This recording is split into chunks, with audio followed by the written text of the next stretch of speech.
Friends, நீங்க எல்லாருமே கேட்ட மாதிரி ஊரு பிளட் சாங்கோட லீடர் வெர்ஷன் தான் பாத்தீங்கன்னா அப்லோட் பண்ணிருக்கேன். இது முழுக்க நானே வந்து கிரியேட் பண்ணது. எங்க கிளாஸ் லீடரோட அட்ராசிட்டி எல்லாம் நான் வந்து இதுல மீன் பண்ணிருப்பேன். இன்னும் போக இன்னும் கொஞ்சம் ஃப்ரெண்ட்ஸ்க்காக எடுத்து வந்து அப்லோட் பண்றேன். இப்போதைக்கு இதை பார்த்து என்ஜாய் பண்ணுங்க.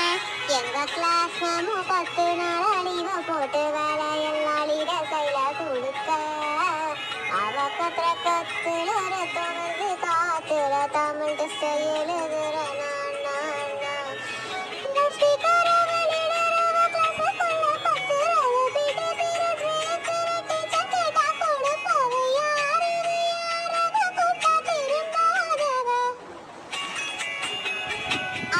கமெண்ட்ல சொல்லுங்க. மேக்ஸல் புலியவ பெரியவ கடவுள்